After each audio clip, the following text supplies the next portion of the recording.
থানায় এসে সব সত্যিটা বলে দিয়ে শুভ আর আদিকে বাঁচালো স্বপ্না। হ্যাঁ বন্ধুরা, এমনটাই দেখা যাবে। তাই সম্পূর্ণ জানতে ভিডিওটিতে লাইক দিয়ে চ্যানেলটি সাবস্ক্রাইব করে দেখতে থাকুন। গল্পের শুরুতেই দেখা যাবে পাড়ার লোকজন সবাই বিদায় জানিয়ে চলে যায় সেখান থেকে। তখনই শুভ আদির দিকে তাকায়। তখন আদির দিকে তাকিয়ে বলে, তুমি আমার দিকে এভাবে তাকিয়ে আছো কেন আদি? তখন আদি কিছুই বলে না। ওইদিকে পুরবী বলে ওঠে, যাই বলিস না কেন শুভ, তুই কিন্তু কাজটা একদম ঠিক করিসনি। তখন রঞ্জিনী বলে, হ্যাঁ শুভ, আমিও বলবো তুই কিন্তু কাজটা একদম ঠিক করিসনি। তখন পুরবী বলে, আমার মেয়েরা আবারও তো বাইরে যাবে, তখন যদি ওদের কোনো অঘটন ঘটে যায় তখন তখন কি হবে? তখন এর দায় কে নেবে বলতো? তখন তো শুভ কিছুই বলে না, তাকিয়ে থাকে।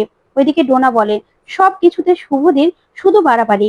এই বলে ডোনা সেখান থেকে চলে যায়। তারপরে সেবন্তী বলে, শুভ এই কাজটা কি করে করলি বলতো? তুই তো মাঝে মাঝে মনে হয় ভুলে যাস যে তুই প্রেগনেন্ট। তোর ব্যাপার না আমি কিছু বুঝতে পারি না। আর আদি, তোকে আমি বলে দিচ্ছি, তুই কিন্তু শুভকে একদম দেখে রাখবি, চোখে চোখে রাখবি।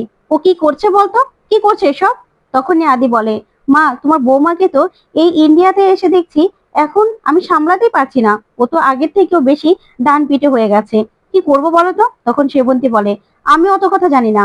এখন থেকে শুভকে তুই চোখে চোখে রাখবি, ও যেন এরকম কোনো কাজ করতে আর না পারে। এই বলে সবাই চলে গেলে ওইদিকে রূপক হিরক সহ সবাই খুব খুশি হয় আর বলে, শুভ যে যাই বলুক না কেন আমি কিন্তু খুব খুশি হয়েছি। তুই যা মার মেরেছিস না গুন্ডাগুলোকে, খুব ভালো লেগেছে। ওইদিকে আদি শুভকে আস্তে আস্তে বলে, আমারটা তো পরে পাওনা রইলো। এই বলে আদি ঘড়ির টাইমটা দেখে বলে, এখন তো স্বপ্নার সঙ্গে দেখা করতে যাওয়ার কথা, কিন্তু কি করবো, বাড়ি থেকে কি করে বেরোবো? তারপরে শুভ আর আদি কোনোভাবেই বেরিয়ে পড়ে স্বপ্নার সঙ্গে হসপিটালে দেখা করার জন্য। ওইদিকে শুভকে আদি বলে, কোথায় স্বপ্না? স্বপ্নাকে তো কোথাও দেখতে পাচ্ছি না। আর হসপিটালেই বা এসে কথা বলতে হবে কেন? ওর কি বলতে পারলো না? ফোনেই তো বলতে পারতো। তখনই স্বপ্নাকে দেখে আদি বলে, ওই তো স্বপ্না। তখন শুভ বলে, স্বপ্না?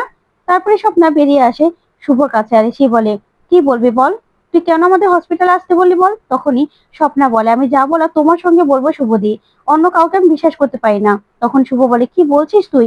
ও আদি আমার হাজবেন্ড, তুই ওকে ভরসা করতে পারিস? তখন স্বপ্না বলে, না, আমার দাদার ব্যাপারে আমি কাউকে ভরসা করতে পারি না। তখনই শুভ কিছুতে স্বপ্নাকে বোঝাতে পারে না। তারপরে শুভ আদিকে বলে, আচ্ছা আদি, আমি বরং স্বপ্নার কথাটা শুনি, তারপরে না হয় তোমাকে বলবো। তখন আদি বলে, না, আমি তোমাকে ছেড়ে কোথাও যাব না। আমি কোন রকম কোনো রিস্ক নিতে চাই না শুভ। তখন শুভ বলে, না, আমি শুধু স্বপ্নার কথাটা শুনবো আদি, তারপরে না হয় তোমাকে বলবো। তখনই আদি বলে, ঠিক আছে, আমি একটু দূরে আছি, কিছু দরকার হলে আমাকে ডাকবে। তারপরে শুভ বলে, স্বপ্না বলো। তখনই স্বপ্না বলে, শুভদি, আমার দাদাকে কেউ খুন করার চেষ্টা করেছিল। আমার দাদা কিন্তু অ্যাক্সিডেন্ট হয়নি। তখন শুভ বলে, তুই এই কথাগুলো কি করে জানলি স্বপ্না? তখন স্বপ্না বলে, একটা লোক বলেছে, সে আমাকে প্রতি মুহূর্তে ব্ল্যাকমেল করছে। তখনই শুভ মোহনা ছবিটা দেখায় আর বলে, এই মেয়েটা তো? তখনই স্বপ্না বলে, জানি না, সে আমার সামনে আসার সময় মাস্ক পরে আসে আর হুডি পরে আসে, আমি জানি না। তবে আমি না ডক্টরের কাছ থেকে কোনো অরিজিনাল রিপোর্ট বা কোনো কিছুই পাচ্ছি না, যার জন্য দাদাকে আমি ভালো করতে পারছি না, কিছু সত্যিটা জানতেও পারছি না। তখন শুভ বলে, কি বলছিস তুই? তুই হসপিটাল থেকে ঠিক রিপোর্ট গুলো দেখতে পাসনি? তখন স্বপ্না বলে, না, আমার দাদাকে বাঁচাতে হবে, তুমি কি আমাকে একটু হেল্প করবে? তখন শুভ বলে, কি হেল্প? তখন স্বপ্না বলে, রাতে হসপিটালে এসে আমাকে রিপোর্ট গুলো খুঁজতে একটু সাহায্য করবে। আসলে তুমি আমার শেষ ভরসা, তুমি আমাকে হেল্প করবে শুভদি? তখন শুভ বলে, হ্যাঁ, আমি তোকে হেল্প করব, কারণ আমার জন্য আজকে স্বপনদার এই অবস্থা, তাই আমি তোকে সাহায্য করব স্বপ্না। আমি আসবো, তুই যেমন ভাবে বললি আমি ঠিক ওরকম ভাবে আসবো। রাতে এসে রিপোর্ট গুলো এই হসপিটাল থেকে উদ্ধার করতেই হবে, তারপরে স্বপনদাকে বাঁচাতেই হবে। ঠিক আছে, আমি এখন চলে যাই। এ বলে চলে গেলেই তখনই মোহনা আসে, এসে বলে, ওয়েল ডান। তখন স্বপ্না বলে, আচ্ছা আপনি কি চান বলুন তো, শুভদিকে রাতে কেন আসতে বললেন? তখনই মোহনা বলে, তোমাকে যতটুকু বলেছি ততটুকুই করো, এর থেকে বেশি জেনে তুমি কি করবে? তোমার দাদাকে বাঁচাতে চাও তো? তখন স্বপ্না বলে, হ্যাঁ। তখন মোহনা বলে, তাহলে তোমার দাদার সব দায়িত্ব আমার, তোমার দাদাকে বাঁচাবো আমি, কিন্তু তোমাকে মুখটা বন্ধ রাখতে হবে, কোনো রকম কোনো কিচ্ছু মুখ থেকে বের করা যাবে না। তোমার দাদার সব দায়িত্ব আমি নিলাম, যদি তুমি কোনো কিছু বলে দাও তাহলে কিন্তু তোমার দায়িত্ব কোনো নেবো না আমি তোমার দাদার। তখনই স্বপ্না ভয় পেয়ে যায়। তখনই মোহনা বলে, যাও, এবার চলে যাও। তারপরেই স্বপ্না চলে গেলে মোহনা মাস্ক আর হুডির মুখ খুলে বলে, শুভ, তুমি শুধু এসো, রাতে তোমার জন্য যে কি সারপ্রাইজ অপেক্ষা করছে তুমি নিজেও জানো না। এবার দেখো তোমাকে আর আয়ানকে আমি কি করে আলাদা করি। খুব শখ হয়েছে না? এবার দেখো কি করি। রাতে শুধু এসো তুমি। এই বলে মোহনা হাসতে থাকে। তারপরে দেখা যাবে রাতের অন্ধকারে স্বপনের কেবিনে হাতে মোবাইল নিয়ে ভিডিও করতে থাকে আদি, আর সব রিপোর্ট গুলো দেখতে থাকে। ঠিক তখনই ছুরির উপরে পা পড়লে ছুরিটা হাতে নিয়ে দেখেই ভয় পেয়ে যায় আদি। তখনই সামনে একটা লাশ দেখতে পায়, যেখানে ছুরির আঘাতে ক্ষতবিক্ষত আর রক্ত। যা দেখে আদি চিৎকার করে ওঠে আর বলে, খুন খুন, ভিতরে খুন হয়েছে, একটা লাশ পড়ে আছে। তখনই আদি ছুরিটা নিয়ে বেরিয়ে আসে। সেটা আদি কিছুতেই খেয়াল করেনি। তখন ডক্টররা সবাই ভিতরে যায়। ওইদিকে শুভ আদিকে দেখে বলে, আদি তুমি ওখানে কি করছো? চলে এসো, চলে এসো তুমি। তখনই সবাই মিলে আদিকে ধরে ফেলে আর বলে, উনি খুন করেছে। তখনই আদি বলে, না আমি খুন করিনি। তখনই আদি ছুরিটা হাতে দেখে ভয় পেয়ে যায় আর ছুরিটা ফেলে দিয়ে বলে, না না আমি খুন করিনি, বিশ্বাস করিনি, ছুরিটা তো ওখানে পড়া ছিল, তার জন্য আমি উঠিয়ে নিয়ে এসেছি। তখন এই লোকটা বলে, এই লোকটাই নিশ্চয়ই খুন করেছে, না হলে উনি কি করে জানলো আর এত রাতে বা রোগীর কেবিনে উনি কেন ঢুকেছে? তখনই আদি মনে মনে বলে, এই রে, এবার কি হবে? এরা তো আমার হাতে ছুরি দেখেই আমাকে খুনি ভাবছে। ওইদিকে শুভ দৌড়ে আসে আর বলে, আদি তুমি এসো। তখনই আদি বলে, ও আমার ওয়াইফ, প্লিজ আপনারা এরকম করবেন না, এরকম করবেন না, আমি কিচ্ছু করিনি। তখন সবাই মিলে বলে, ওদেরকে ধরে রাখো, পুলিশে খবর দাও, নিশ্চয়ই স্বামী স্ত্রী দুজন মিলেই খুনটা করেছে। তখনই মোহনা সেখানে চলে আসে আর এসে মনে মনে বলে, এই রে, আমি তো শুভকে ফাঁসাতে চেয়েছিলাম, এখন এখন কি হবে? ও তো আয়ন ফেসে গেছে। না না, আমি তো আয়নকে ফাঁসাতে চাইনি, আমি তো শুধুমাত্র শুভলক্ষীকে ফাঁসাতে চেয়েছিলাম। এবার এবার আমি কি করব? ওরা তো পুলিশে খবর দিচ্ছে, কিন্তু আমি গেলে তো আমিও ফেসে যাব।